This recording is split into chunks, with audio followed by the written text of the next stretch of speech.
Bonjour à tous, bienvenue sur cette nouvelle émission du Grand Plateau, nouvelle émission mais aussi nouvelle saison pour le Grand Plateau, et qui dit nouvelle saison dit forcément des nouveaux invités, des nouvelles chroniques, mais aussi des nouveaux chroniqueurs avec Baptiste qui nous rejoint dans l'équipe. Salut Baptiste. Salut Hugo. Ça va ? Oui, très bien. T'es heureux de rejoindre le projet. Qu'est-ce que tu vas nous parler de quoi là ? C'est quoi ton expertise ?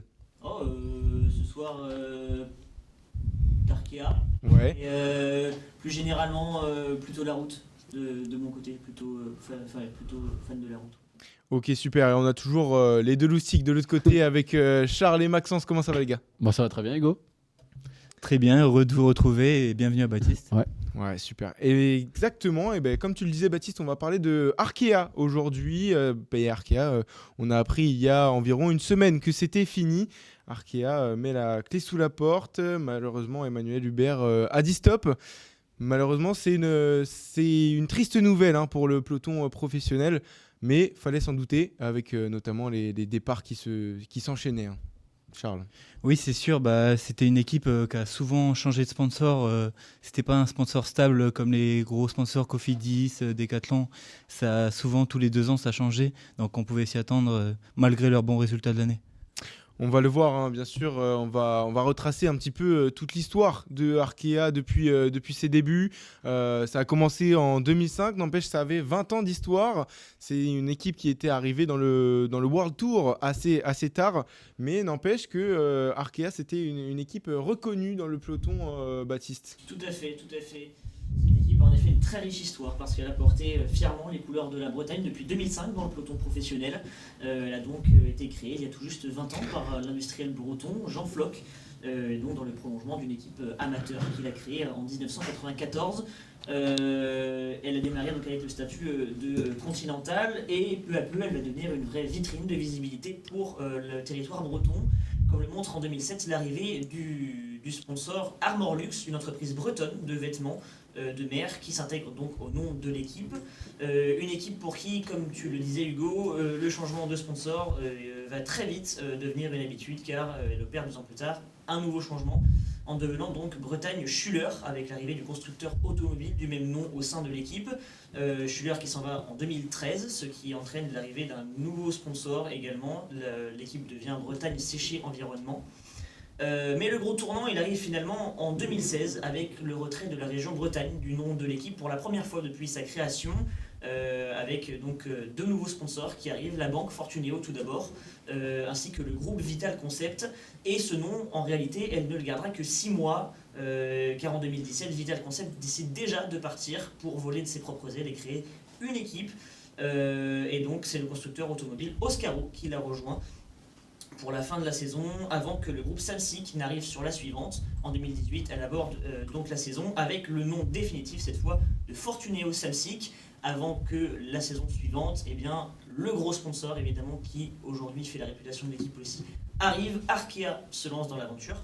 Une appellation, donc Arkea Samsic, qui amènera finalement la formation jusqu'au World Tour en 2023, avec notamment des grosses saisons et des gros recrutements avec Warren Barguil, Hugo Hofstetter ou encore Nairo Quintana pour ne citer que.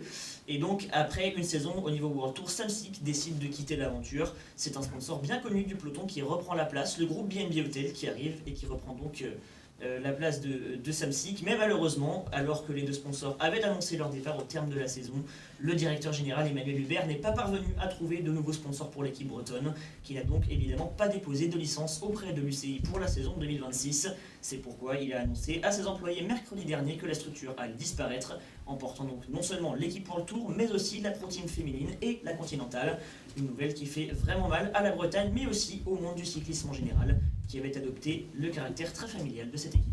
Voilà, comme tu l'as dit, une très très riche histoire. Arkea en 20 ans est passé un petit peu par toutes les émotions, mais c'est avant tout Arkea un territoire, j'ai envie de dire. Ça représentait la Bretagne, et même Arkea BNB Hotel, Arkea Samsic, c'était la Bretagne avant tout. Maxence, c'est vrai que c'est dommage pour cette région bretonne.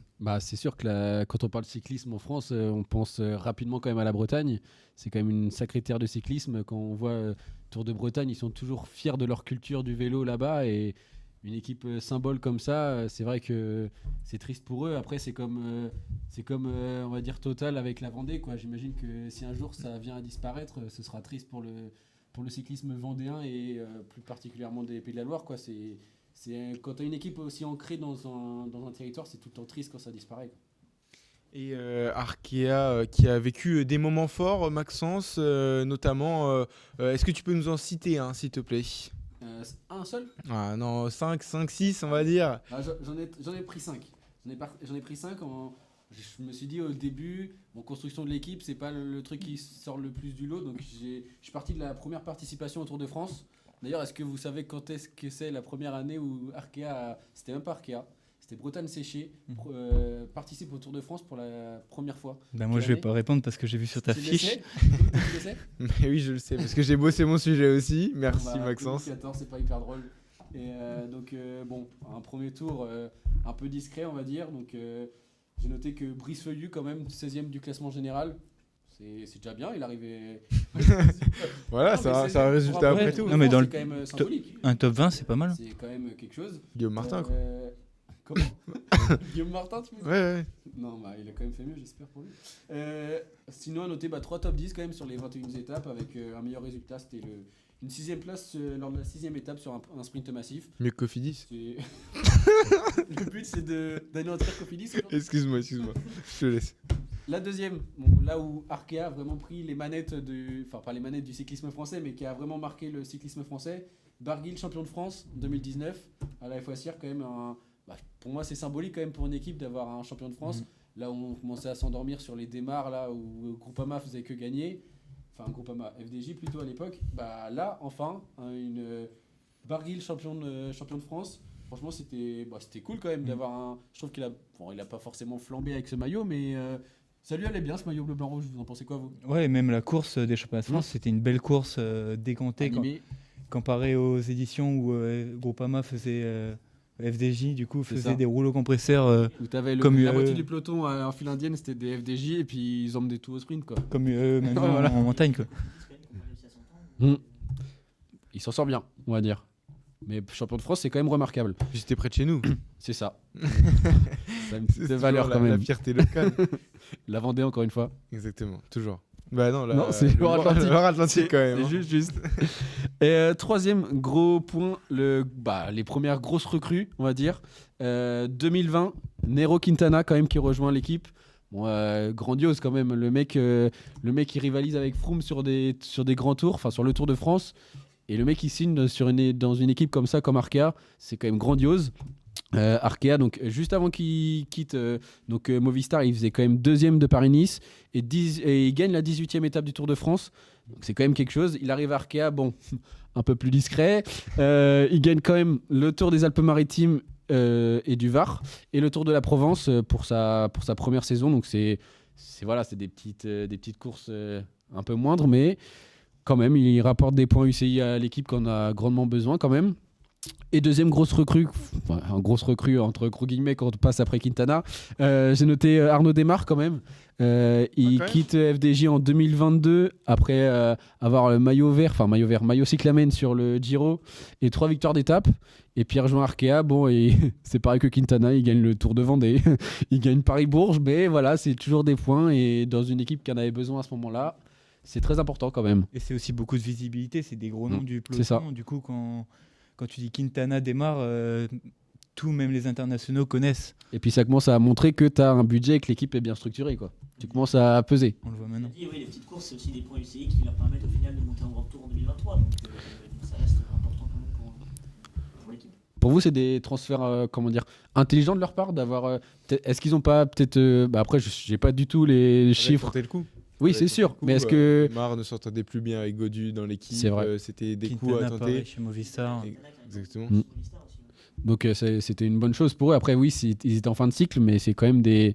Tu mets de l'argent sur des points, quoi. Quand t'es Arkea, Quintana, vainqueur de Grand Tour, libre sur le marché, ça se tente. C'est ça.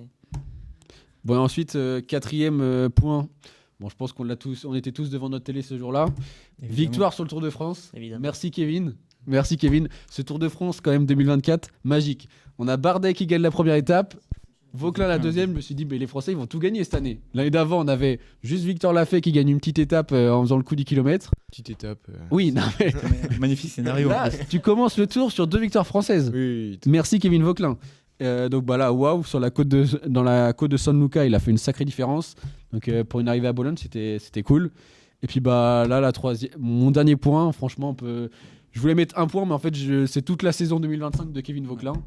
On pourrait même mettre toute l'équipe, mais c'est Vauclin qui est en tête d'affiche, quoi. Quand même le mec qui fait 7ème du général sur le Tour de France. Bon, 3ème du classement jeune, mais bref. Tour de Suisse, il finit 2ème du général sur le dernier contre-la-montre. Dernier cours d'eau, ouais. Enfin, c'est quand même remarquable, le mec. Notre ami, Maillot là, jaune, qui- tunique jaune sur le contre-la-montre, c'était génial. Et puis, bah, championnat de France, 2ème du contre-la-montre, En tombant. 3ème. En tombant. Ouais, et 3ème sur la route, alors que ça arrive. Un petit sprint, on y était.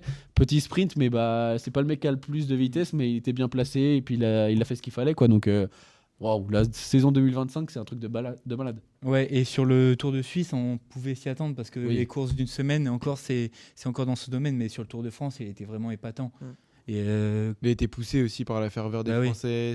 En fait, il fait des 4 gros premiers jours où il Ouais. est très bien classé au général. Il se retrouve 3ème. Puis après, il se dit, bah, en fait, je continue Mhm. jusqu'à ce que j'en puisse plus. Et puis ça l'a porté jusqu'à une 7ème place. Le maillot au général. distinctif aussi, ça fait beaucoup de différence. Hein. C'est mentalement porter un maillot distinctif, notamment dans sa région, c'est vachement bénéfique aussi. Et sur la grosse première étape, il craque, mais il craque avec l'engouement, il reste et il arrive avec Evenepoel, devant Evenepoel même.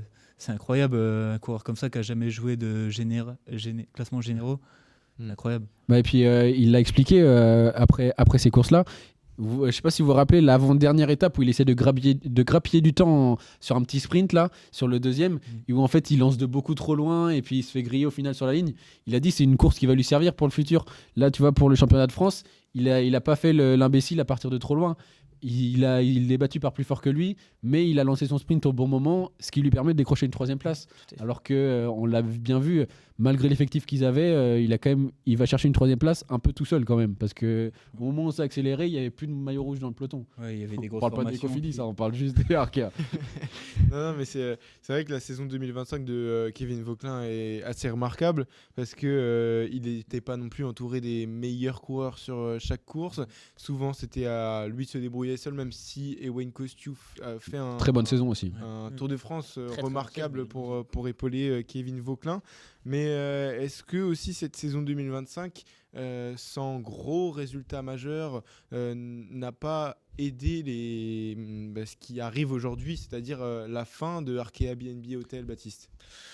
Si, ça peut évidemment y jouer, mais en tout cas, j'avais espoir, moi, à la fin du Tour de France, comme beaucoup évidemment d'entre nous, que notamment la 7ème place de Kevin Vauclin serve de vitrine en quelque sorte à l'arrivée de nouveaux sponsors, parce que 7ème du Tour de France, possibilité peut-être dans le futur avec un Vauclin de jouer plus haut. Parce que il montre d'excellentes choses, il montre Mais est-ce que qu'il est- Kevin Vauclin voulait rester aussi à Arkea? C'est ça la question. Bah, c'est ça que je me demande. Je me demande Si Arkea n'a plus Kevin Vauclin, qui est ta vitrine?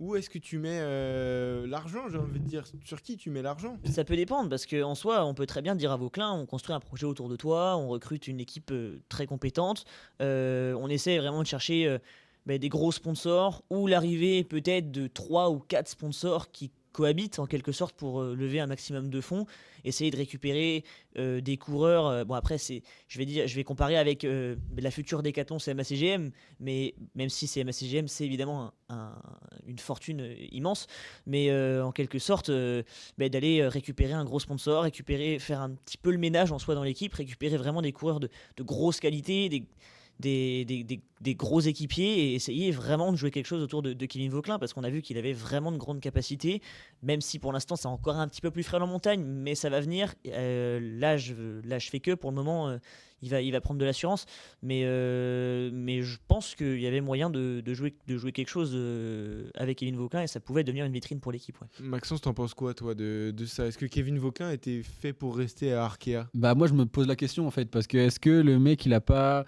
déjà fait une année, pas une année supplémentaire, mais le mec qui gagne sur le Tour de France, il reste pour l'équipe, parce qu'on le sent quand même que le mec je pense, ça m'étonnerait pas qu'il ait eu des offres pour partir ailleurs. Mais le mec, il reste parce qu'il aime l'équipe et puis il est heureux d'être là. Mais il s'est dit, je fais une dernière année à fond. Et puis là, il voit quand même que, à part, oui, Costiu, tout ça, mais t'as pas d'équipe. T'es obligé de, même si t'as de gros sponsors, t'es obligé de faire un ménage dans l'équipe. C'est un truc de dingue. Ah oui, oui, c'est clair. Et puis est-ce que du coup, les mecs qui voulaient mettre des fortunes peut-être dans l'équipe, bah d'ailleurs, si tu te dis, Vauclin, il a déjà la tête ailleurs. Bah oui, tu peux pas construire une équipe, faut que tu reconstruises tout de A à Z, quoi. Et comme tu dis, il aimait l'équipe. Là, il a retardé un peu son Mm. annonce officielle, justement pour que l'équipe trouve un sponsor. Donc oui, ça se voit qu'il aime l'équipe et qu'il voulait l'aider. Mais je pense que les gros sponsors savaient qu'il allait partir. Bah, je pense que la relation entre son directeur manager et lui, enfin, Hubert Vauclin, c'est un peu. Bon, je vais peut-être pas comparer ça à Madio Pinot, mais on sent qu'il y a une sacrée complicité Ouais. entre les Ouais. deux. Et je pense que Hubert pourra toujours le remercier. Et avant qu'on continue sur notre prochaine partie, j'ai envie de vous poser une question sur Kevin Vauclin qui part du coup pour Ineos, pour l'Angleterre. Est-ce que c'était pas une saison en sur-régime pour Kevin Vauclin? Est-ce qu'il peut nous surprendre encore ou pas, Charles? Moi, je pense qu'avec là, avec Ineos, avec des gros équipiers capables de l'aider et lui faire, par exemple, quand il était tout seul sur les étapes de plaine, lui faire économiser de l'énergie avec des gros coureurs qui peuvent l'accompagner, je pense qu'il peut faire top 7 ou mieux encore dans les années suivantes. Quand tu es derrière un Tarling ou un Et- Ghana, je pense que moins de vent. ouais, c'est ça, tu bouffes moins de vent, mais oui, c'est sûr que on le voit quand même quand les équipes, quand les coureurs comme ça, ils montent d'un échelon en termes d'équipe. Leur niveau aussi, il suit généralement, il monte aussi d'un petit niveau parce que tu as toutes les contraintes aussi en cyclisme français qui sont pas là dans les cyclismes étrangers. On sait qu'il y a tout ça Tu qui. parles de contraintes, Maxence, tu parles de quoi concrètement? Il y a des règles pour les équipes françaises qui ne sont pas appliquées sur sur les autres équipes étrangères. Donc, que ce soit en termes de produits qu'ils peuvent prendre à l'entraînement, tout ça, c'est pas des produits dopants, mais des produits qui peuvent améliorer la performance, qui ne sont pas acceptés en dehors. Et puis, le budget, oui, comme tu dis, Charles, ça fait quand même pas mal, hein, les sous. Ok. Donc on a retracé un petit peu cette année 2025 là, ce qui a fait aussi le palmarès d'Arkea. On va passer à la prochaine partie, ceux qui ont marqué Arkea, BNB Hotel sur la fin, mais Arkea dans son ensemble. Et on vient de parler de Kevin Vauclin, mais c'est quand même un autre coureur qui lui a fait beaucoup plus longtemps que Kevin Vauclin à Arkea. Je voudrais parler de Monsieur Anthony Delaplace, Charles.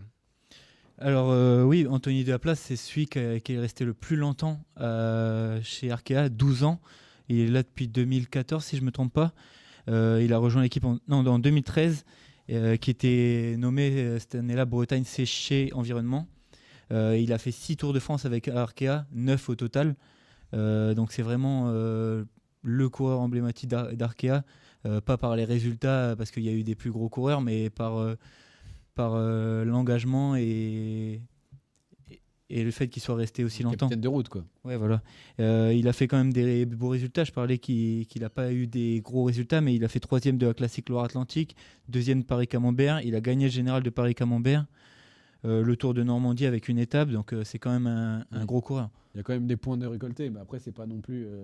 C'est pas les courses, les plus grandes courses du calendrier, mais c'est vrai que un mec d'expérience comme ça qui aime son équipe pour rester aussi longtemps, tu aimes ton équipe et tu la transmets aux jeunes, et c'est ça qui compte aussi. Il en faut des coureurs comme Anthony Delaplace dans les équipes, hein, c'est vital. Ouais, je pense que sur les dernières années, il était plus dans l'accompagnement des C'est ça. jeunes, dans le développement. Bah, c'est ce rôle, après, Bah oui. en fin de carrière comme ça, il y en a dans toutes les équipes des mecs comme ça.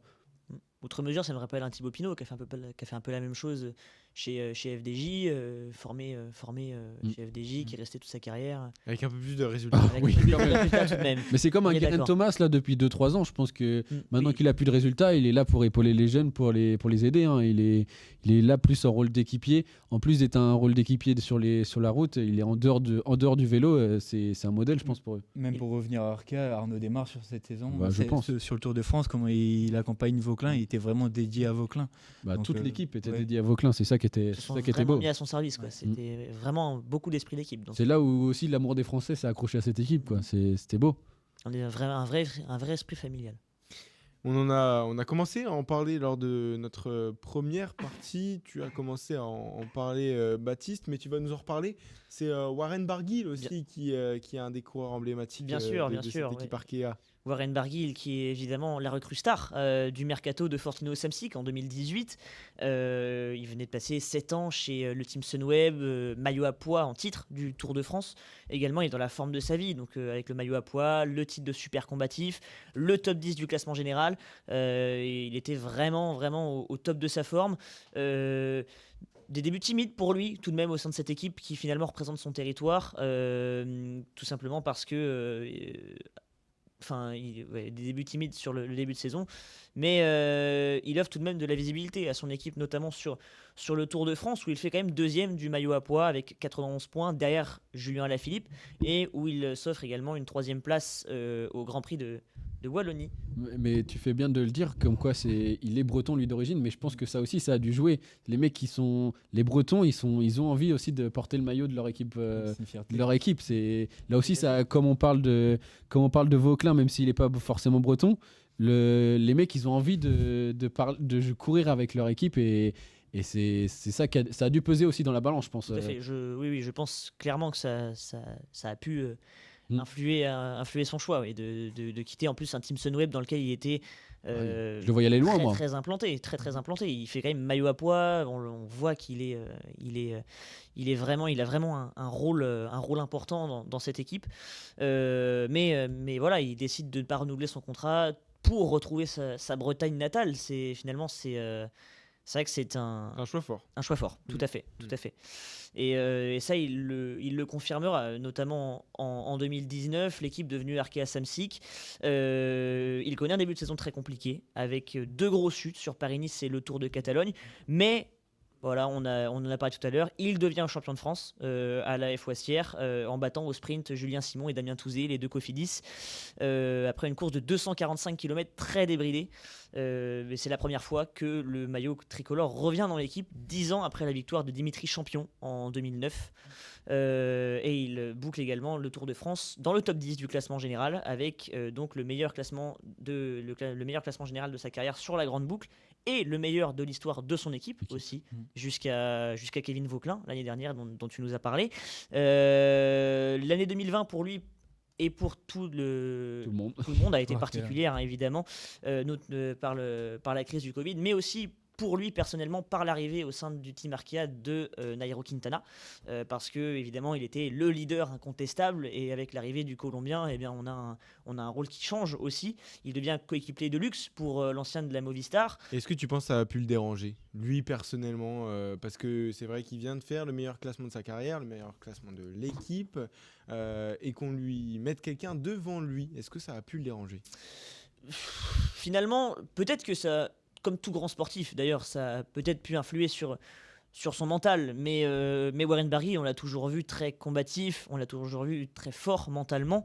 Il en a fallu aussi pour lui, notamment on parlait de la saison 2019 tout à l'heure, mais pour revenir de ces 2 grosses chutes, il a failli arrêter le vélo. On en parle peu, mais il s'est posé beaucoup de questions. Il a failli arrêter complètement sa carrière et revenir justement sur les routes de France pour gagner le titre de champion et pour faire top 10 du classement général sur le Tour national.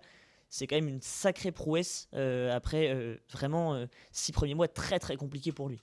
Très très dur. Mais est-ce que Arkea ne pensait pas justement mettre Quintana devant en pensant que Barguil allait pouvoir repousser Quintana d'un cran et que ça reparte avec un Barguil vraiment équipier de luxe, un peu comme Gaudu avec Pinot, franchement un mec hyper solide en montagne qui aide Quintana. Oui, peut-être tu rétrogrades Barguil d'un cran, mais il aura un rôle encore plus important avec un leader devant lui.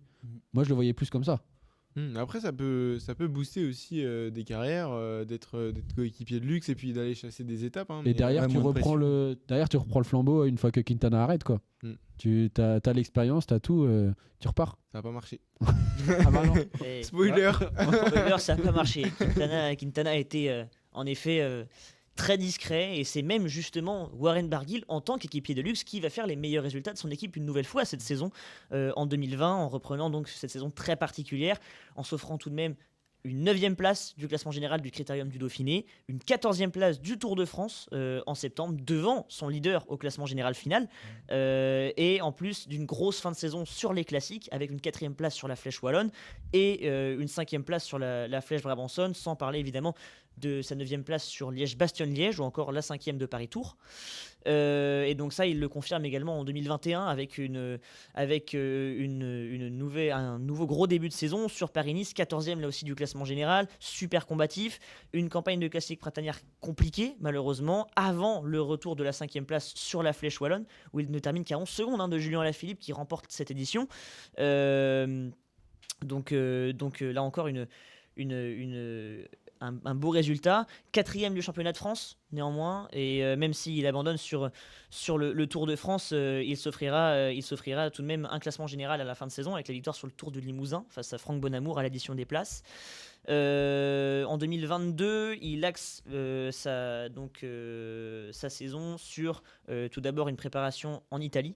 Il revient d'une grosse blessure, il s'est fracturé le bassin à l'entraînement en fin de saison 2021. Donc il revient sur Tirreno Adriatico, où il est vainqueur de la 5e étape. Il est vainqueur également du Grand Prix Miguelin du Rhin en puncher en avril. Il s'échappe sur le Galibier lors de la 11e étape du Tour de France, sur cette étape légendaire du col du Granon, où on a pu, outre le duel entre les favoris, Jonas Vingegaard et Tadej Pogačar, on a pu également voir une équipe Arkea très offensive, parce qu'on a pu voir Warren Barguil, on a pu voir également Quintana justement, qui là s'est vraiment montré, où il a avalé Warren Barguil dans la montée du Granon. Néanmoins, Barguil termine tout de même 10e, donc ça reste une belle performance, une 10e place au sommet du Granon sur une étape si compliquée, si exigeante, avant justement d'enchaîner avec une saison 2023 qui sera sa dernière au sein d'Arkea, malheureusement, où il axe vraiment son printemps sur les courses italiennes, de nouveau Tirreno Adriatico, mais aussi les Strade Bianche, Milan-San Remo, et une première participation au Giro d'Italia dans le but de gagner une étape et de rentrer dans le cercle fermé des coureurs ayant gagné au moins une étape sur les 3 grands tours. Il n'y arrivera pas, mais il réalise le meilleur classement général, là encore, de l'histoire de son équipe sur un Tour d'Italie, en 14e position. Et donc, après, voilà, son contrat n'est pas renouvelé au terme de la saison, et Warren Barguil retourne finalement dans son équipe de provenance, devenu DSM Firmenich. Qu'est-ce que tu en retiens de ce passage concrètement là ? Est-ce que c'est un bon passage ? Est-ce que c'est un passage décevant ? Ou est-ce que tu as 2 sentiments ? On avait vu vraiment un Warren Barguil dans la forme de sa vie, comme je l'ai dit tout à l'heure, au sein de la Sunweb. On s'attendait même presque à ce qu'il parte plus haut, finalement. Parce que même si Sunweb était une équipe très réputée à l'époque, si on le voyait, s'il partait, on pensait que ça aurait été pour aller chercher vraiment une équipe plus haut, du style, par exemple, Ineos. Même si à cette époque-là, évidemment, on avait la montée en puissance d'Egan Bernal, on avait également un Geraint Thomas qui restait très présent sur la fin du Team Sky, et donc la transition vers Ineos. Mais je pense que Barguil a quand même beaucoup apporté à cette équipe d'Arkea BNB, parce qu'il apporte, en plus des résultats sportifs qui quand même sont non négligeables, parce que avant Kevin Vauquelin, on en avait parlé tout à l'heure, il offre la meilleure prestation de l'histoire de l'équipe sur le Tour de France, sur l'histoire du Giro aussi en 2023. Il offre quand même beaucoup de bons résultats et de la visibilité, parce qu'on a beau dire, mais cette équipe avait besoin de visibilité. C'est Arkea Samsic qui a toujours été une équipe où c'était un petit peu l'équipe de seconde zone. Ça restait en Pro Team. Ils ont mis longtemps avant de monter en World Tour. Ça a été effectif qu'en 2023, en fait, pour la dernière saison de Barguil, alors que justement, il a été un grand acteur de cette montée. Et je pense qu'il a fait du bien quand même à cette équipe d'Arkea BNB. Les gars, j'ai une question pour rebondir sur ce que vient de dire Baptiste. C'est Arkea a mis beaucoup de saisons avant de monter en Pro Team, et est-ce que le World Tour c'est une jungle et c'est très très compliqué de s'y maintenir, parce que là en Pro Team Arkea n'avait pas forcément de problème, ils ont changé plusieurs fois de sponsor, mais ils arrivaient toujours à en trouver un, et là en World Team bizarrement ils n'arrivent pas à en trouver, même pour redescendre, pourquoi pas en Pro Team. Est-ce que c'est vraiment aussi grosse jungle que ça en devient limite trop concurrentiel. Bah, je pense que c'est le problème principal, c'est l'argent quand même. On sait que tu as une grosse marge quand même de budget entre les deux échelons. Maintenant, est-ce que... je n'irais peut-être pas jusqu'à dire que c'est une jungle, mais oui, c'est difficile de s'y maintenir, surtout si les résultats ne suivent pas. Ils ont essayé de s'appuyer sur des bons coureurs, mais on voit bien que ça a manqué quand même, même si c'est pas facile, quoi. Donc, ouais, je sais pas.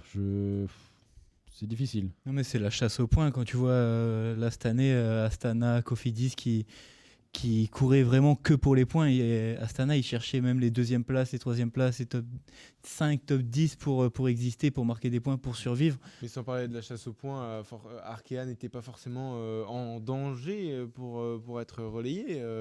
Et pourtant, il n'y a pas de sponsor. Ça aussi, ça vous fait peur pour l'avenir du cyclisme ou pas ?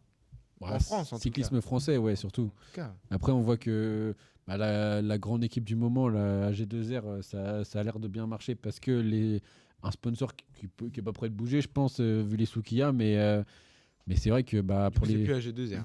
Oui, c'est ça. Décathlon. C'est plus AG2R maintenant. Mais ouais, pour les équipes, comme on parlait tout à l'heure de Total, tout ça... même Total qui est parti, quoi.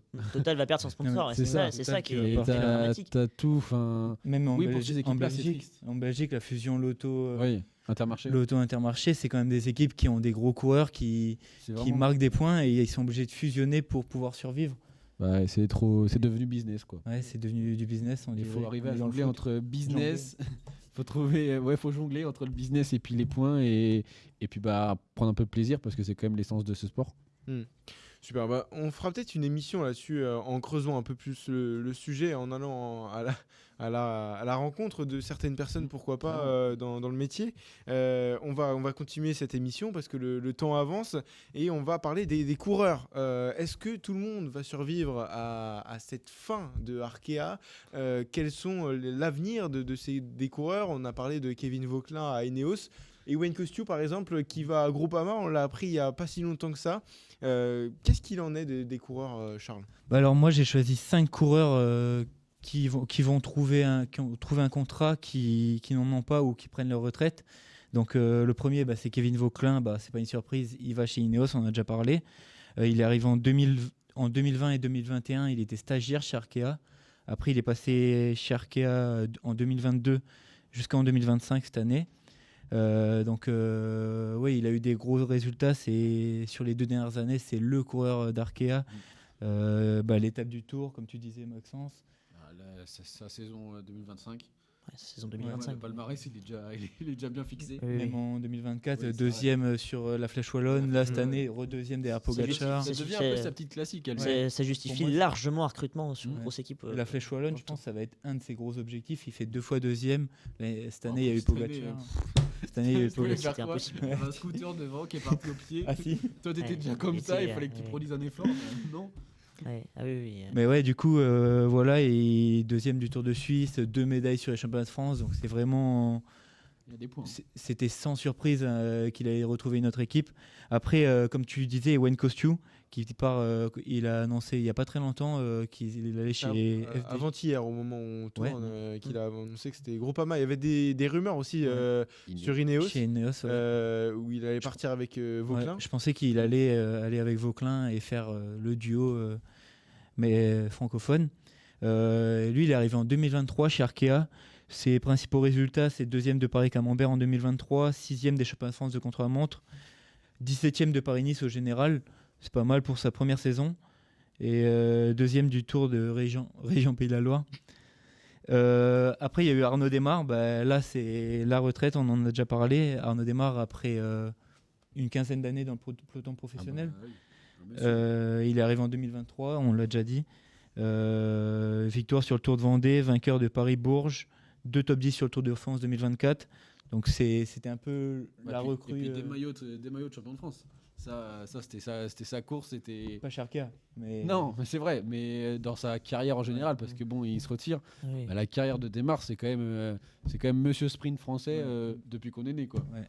Un immense coureur de championnat aussi de course de jour, on en a parlé, mais oui. C'est vrai qu'il était toujours là au bon moment. Il était toujours Milan-San Remo. Tout à fait. Eh ouais. Oui. Ça, dans le palmarès, ça vaut au-dessus de 3-4 titres de champion de France quand même. Bah oui. Oui. Facile. Ouais, quand même, ça dépend. Ça dépend. du coureur. Le Chiclamen Et- sur le Giro aussi. Ouais. Très gros exploit quand même. Hein. Ouais. Avec pas mal d'étapes de gagner. C'est pas, tu fais juste deuxième au sprint intermédiaire. Là, oui. tu vas y chercher. Ouais. Après, il y a Victor Guarnalec qui, lui, est pour l'instant sans contrat, comme beaucoup de coureurs, hein, Clément Venturini, Lebert, Elie Gébert, Christian Rodriguez ou encore Simon Verret. Non, Alessandro Verret. Alessandro Verret, le petit jeune. Italiano. Plus des membres du staff qui vont devoir partir. Et il faut y penser à ça. Hein. Je Il crois y a qu'il y a une une quinzaine de membres, ou Non, même plus. Hein, 150. Oui, 150, mais 50 du membre. 50 membres du staff 50 qui ont personnes toujours du pas staff. retrouvé de contrat. c'est pour Ok. ça, Ouais. C'est facile. Et ses principaux résultats, c'est deuxième. Il a gagné la deuxième étape du Région Pays de la Loire Tour. Et après, il était en équipier aussi pour Kevin Vauquelin toute la saison. Et c'est un jeune que tu sens qu'il a du potentiel, lui, par contre. Sur Tu sens Guarnalec. que- Ouais. Ouais. En imitateur ou en cycliste Partout. Je pense que c'est un vrai Ouais. clown, ça. Dans le bus, t'en as besoin d'un mec comme ça. Ouais. Non, mais même sur les championnats de France où on y était, il tombe malheureusement, mais c'était une des têtes d'affiche du contre-la-montre. Ouais, c'est un bon rouleur. Hein. Ouais, Franchement, dommage qu'il soit tombé, mais Il Bon, a déjà après- fait podium sur les championnats de France de contre-la-montre, Ouais, si je me trompe je pas. crois, C'était à Cholet. c'est chez toi, tu dois. Exactement, ouais, j'y étais donc. C'est toi qui gagne d'ailleurs, non? Ouais.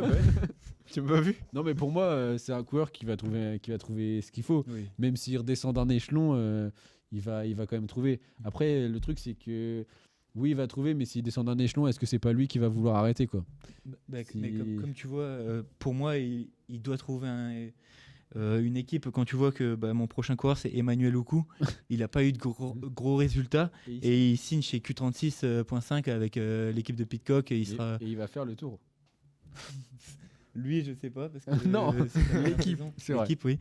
Mais oui, il est arrivé cette année chez Arkea et il a eu le temps de faire une saison, mais malheureusement l'équipe. souvient pas. Ouais. Mais ses principaux résultats, c'est surtout sur la piste. C'est un coureur qui est passé par le pôle ultramarin. Que tu connais bien. Ouais, qui est passé par le pôle France ultramarin et c'est le premier Martiniquais à être devenu pro. Donc ça, c'est un sacré exploit quand même. T'avais eu l'occasion de lui parler lors Au championnat de France, de piste l'année en dernière janvier. Ouais. Et Il est comment il est sympa. Ouais, il est sympa. Et c'est un bon coureur sur piste. Il a été deuxième cette année sur les championnats d'Europe U23 sur l'élimination. Il a été champion de France en poursuite par équipe.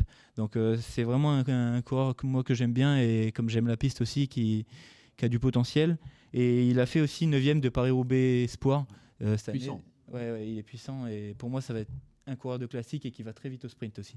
Ouais, bah, franchement, Q36.5, c'est pas mal pour lui. C'est une équipe qui a cette âme-là, quoi. Un classic man français, ça fait longtemps qu'on en attend un. Donc, Il y en a un qui monte bien. Hein. C'est vrai que ça peut être pas mal, oui. Oui, c'est intéressant ça. Il en faut sur tous les plans, quoi. T'as énuméré un petit peu, Charles, pendant la petite partie sur Victor Guarnalec, des noms quand même. Venturini, Elie Gébert, Christian Rodriguez, Alessandro Verret. C'est quand même des noms, c'est pas des manches, les mecs. Quand t'es dans le peloton, on va dire que t'as un minimum ta place, mais ceux-là ont encore plus prouvé qu'ils étaient à leur place dans le peloton. Comment ça peut se passer? Parce que là, les équipes commencent à de plus en plus être au complet. Malheureusement, une équipe qui s'arrête, c'est aussi compliqué pour les coureurs après de retrouver une équipe si on les veut pas à première vue, j'ai envie de dire. Bah ouais, c'est ça. Les autres équipes, elles ont leur case aussi et ils vont pas recruter 2-3 coureurs de plus parce qu'ils ont aussi leur budget à respecter, ils ont aussi leur nombre de coureurs à respecter. Donc, faut pas prendre pour prendre, mais c'est vrai que oui. En tant que Français, c'est vrai que quand tu vois des Venturini, des Gébert aussi, ça fait un moment qu'il est là. Hein. C'est des mecs que t'aimerais continuer à voir de temps en temps sur les petites courses et tu sens qu'ils pourraient peut-être gratter un bon résultat de temps en temps, mais bah c'est triste, quoi. Venturini, ça fait un moment aussi que... Et là, il va passer sur le Ouais. cyclocross, je pense. Sûrement, ouais. Un truc qui lui réussit un peu plus. En tout cas, oui. Eh ben, écoutez, je crois qu'on est bon pour Arkea. C'est une triste nouvelle, hein, quand même. Surtout une équipe en moins française. Dans le World Tour. Et bretonne. et bretonne en plus de cela. Écoutez les gars, merci Baptiste pour ta première sur le plateau. Merci à vous. Et puis on se revoit vite pour une autre émission. On va vous faire un petit teaser. Ce sera sur des Français aussi. On a parlé d'une triste nouvelle chez les Français. Là, on va avoir des bonnes nouvelles. On va voir la sourire là. Pour les Français. Donc restez connectés sur le grand plateau. En tout cas, moi je vous dis à très vite. Et puis on se retrouve très vite dans une semaine.